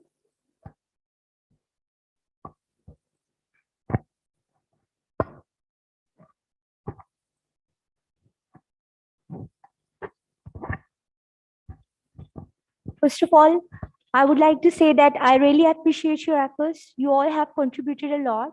But I want to ask one thing, that a person, an illiterate or poor person in rural areas, as Mr. Taimur has said that he is a representative of local community. I would like to ask that if he, an illiterate poor person, he has not to eat, he does not have food to eat, then how can he have time? How can he have time to think on the consequence of biological diversity loss? Could you please tell that, in my opinion, awareness does not work alone.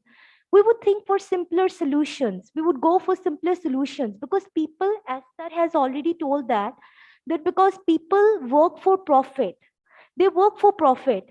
So I think, in my opinion, we should go for such simpler solutions that means that people work for profit, means they should go for it. An illiterate person, how can we create awareness and effective awareness in an illiterate poor person who does not have food to eat?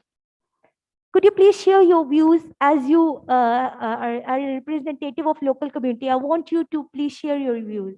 Well, I would agree with you that people. It is very difficult. Sorry? It is very difficult. You No might doubt. have faced It is a lot very- of challenges. Yeah, there are a lot of challenges. And I would just share a small story that I was recently visiting. Okay, recently I was visiting a community, and they raised the same issue. So what we did for the project, we just collaborated with some local NGOs, and they were providing them with some of the benefits which you were saying about. So what we can do is a collaborative solutions in which a local community can collaborate with the NGOs, and then the NGOs can collaborate with the local governments and the governments that are in the province. Thank you. I want to ask one thing more, that as everybody has said, and I also know that COVID-19 has hazardous effect on our environment. But I want to ask, in my opinion, COVID-19, don't you people think that COVID-19 has also contributed to biological diversity conservation somehow, in some aspect? Yes, definitely. Everything has two sides, and COVID did have. Yes, Dr. Mushtaq. Questions that we have a study in northern areas, and in our Islamabad, you see here, after 5 years back, when we see the biodiversity, the Margilla National Park, the UBA National Park, and a number of the national parks, there's an extensive deforestation. But due to COVID, the peoples are restricted their homes.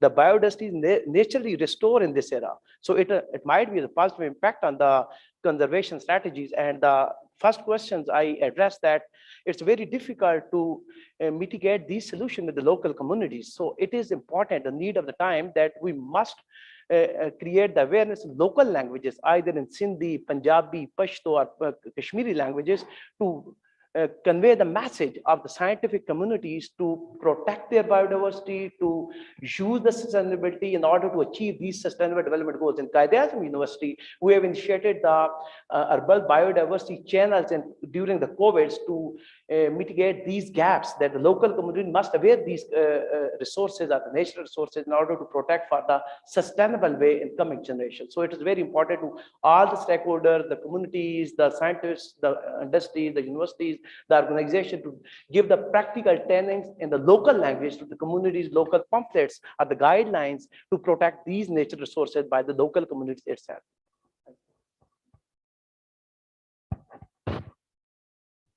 That was actually a very pertinent issue, and I want to highlight just in one sentence that, yes, it's very important. We need to carry out surveys, proper surveys with the youth organizations as well. And for that, the National Youth Council is collecting database of all the youth organizations in order to collect the surveys on different aspects such as biodiversity and circular economy as well. So if you have any input on that, please contact us, and we will ensure that your organizations are also represented so that we can be a bridge between you and the government.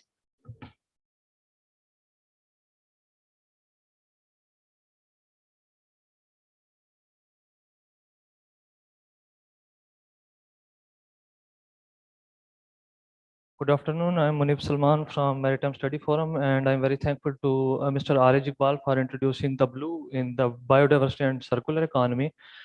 And I will come straight to the point and try to be as concise as possible. Pakistan is a coastal state having a 1,000-kilometer long coastline, and we are also a party to the Convention on Biodiversity. And in the HE biodiversity targets, we were committed to have at least 10% of our coastal and marine areas to be declared as marine protected areas, or otherwise area-based to be conserved under area-based conservation methods. So far, there is hardly only 1% of area declared as marine protected areas.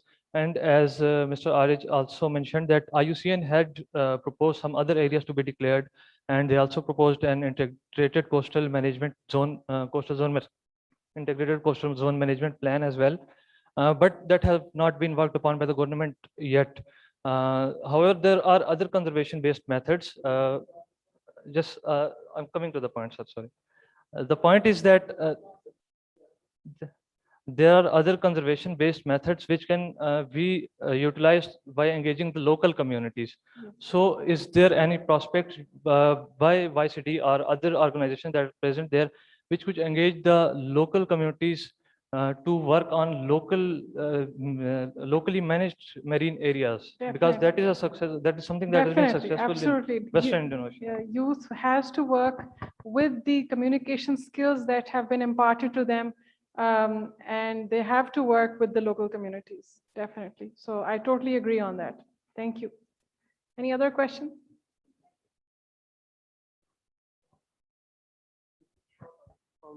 Ms. Zainab and Mr. Taimur. Everybody is talking about youth participation in decision making. Do you both think that in Pakistan is youth representation is quite well in decision making? First from Mr. Taimur, then from Ms. Zainab.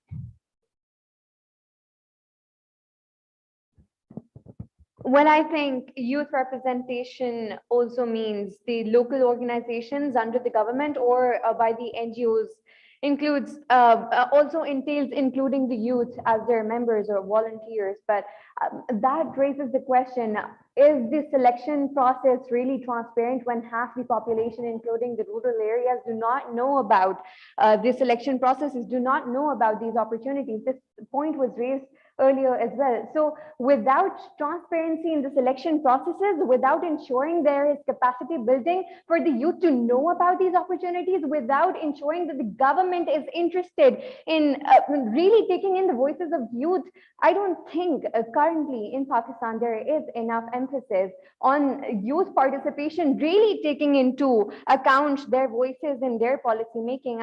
I do see some initiatives, but I think there is a long, long way to go before we ensure that there is equity in how youth is selected. Well, I would just say one thing, there's need to build a bridge between the youth and the government, because there is a lot that need to be. I would just share a small example, that when we were selected for the Youth for Climate conference, we tried to reach out a lot of people, including the embassies, including the ministers, including the Ministry of Climate Change. And unfortunately, we did not get a single reply from them. So people like us who were just getting selected for an event like this are not getting any reply from that. So how can we even expect that a person from a rural community would get up to there? My name is Jamal. I basically wanted to ask questions from the earlier panel, but it's very heartening and good to see youth speaking its mind out. And I realize and appreciate the exuberance being shown here. We are talking about everything, and on the same topic, we don't have studies. And nobody's referring to the studies as to what we have currently and where we want to be in the future. It's very good to have botanical gardens and some activity at the university level. I feel this has to start at the kindergarten level. And here I would see the Italian example is one of the best example, and the Japanese example is one of the best example. Unless we invest in our kids from the start, tell them what are the real thing and how to save the climate and how they can be productive in contributing. Basically, I was very interested in the figures, ma'am, that you gave for the 2019 report. I would like to know is, because basically your organization is an agriculture organization. There's lots of cooperation between Pakistan and the FAO, and we're very happy about it. But at the same time, this circular economy is, because it's directly related in certain areas, it cuts on the food output worldwide. Is FAO conducting any study, or there is something which we could learn from the practices which can be reproduced in Pakistan and applied here? Because I'm very happy that the Italian embassy is cooperating, and especially in the area of plastic and other things, because these are the real problems. The main challenge, the main driver in Pakistan of all the issues is population explosion. I didn't see anything in the conference. Maybe UNDP may like to do some work on it and give us some report and advise us on different issues, that how other countries are tackling this and how can we tackle this. So if from your side, if there is something, I would like to have it. Thank you, ma'am.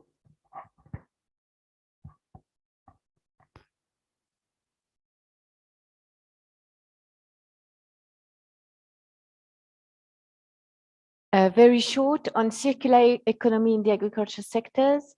There is one, I think, recent study on water.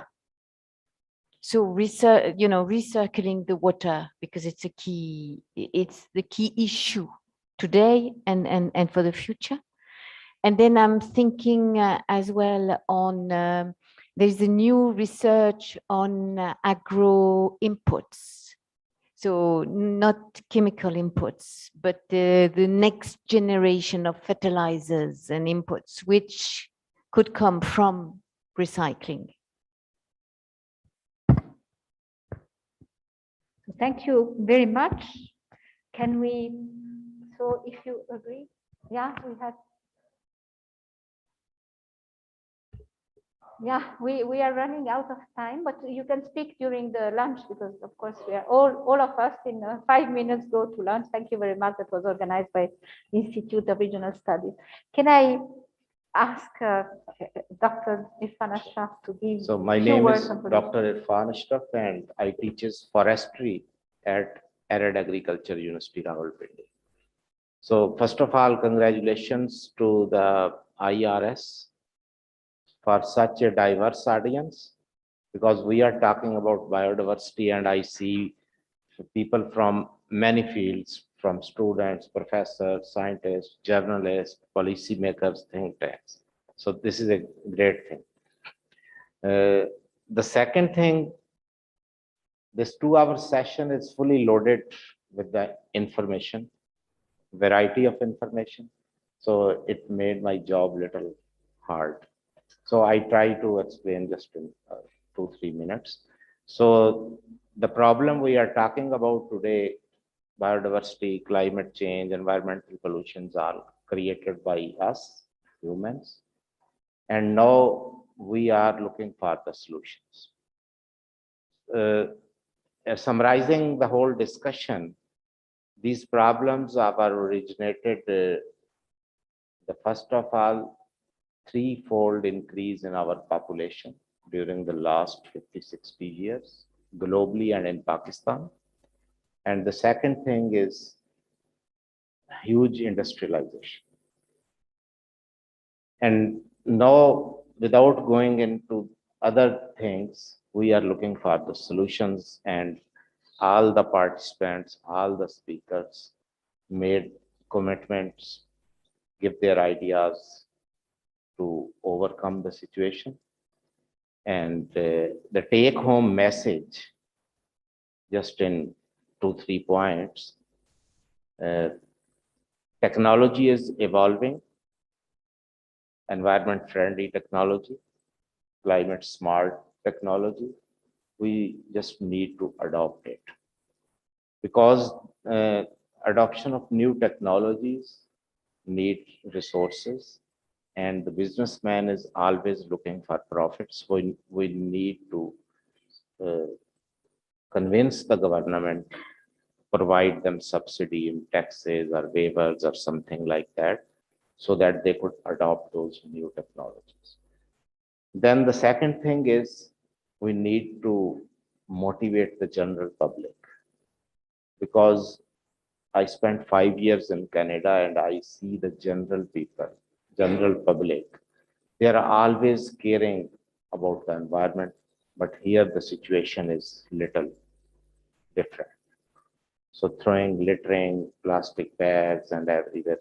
So the only thing we need to sensitize our public through media, mass communication channels, because the children in schools, if they sensitized at that time, they will take it for the next 30-40 years.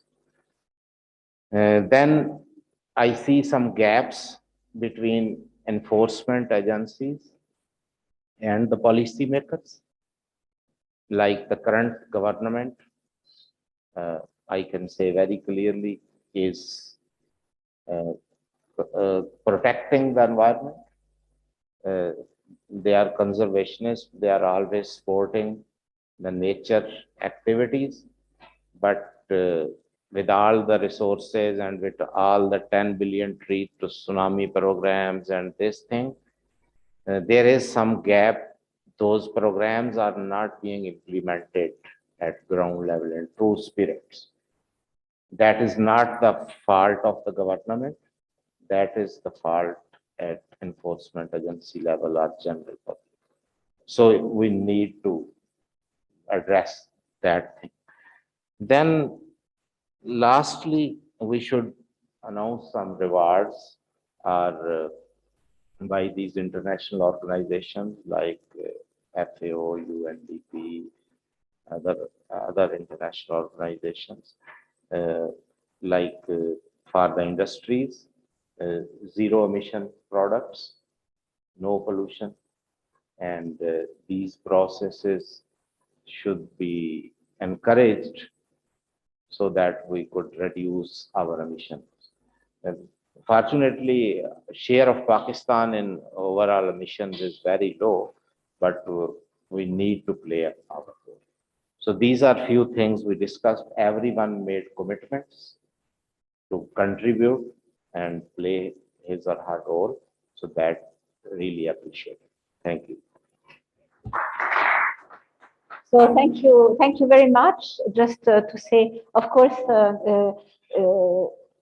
a real platform on exchanges and to try to see how to get the communities at local level, let's say, aware of how their knowledge can be used and how circular economy can be made. It already existed, but it has to be, of course, enhanced. And what you said about young children is extremely important. For me, botanical gardens are not only in, let's say, enclosed walls, but they should be in the open in every local community, and it should be the way of understanding the cycle of nature and the local knowledge about plants and how it can really help people to have a better life, a well-being in green, of course.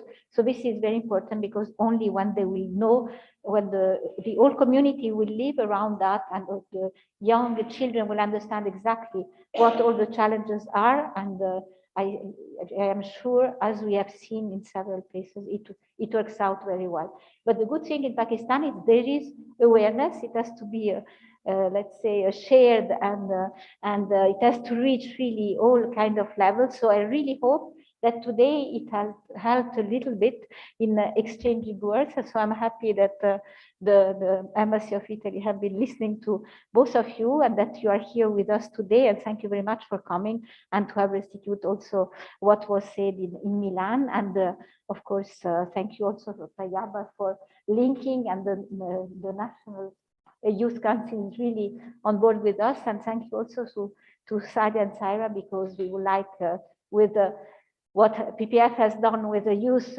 communicators for development, to widen and to have really those communicators to be the link between the local communities and the rest of the territory.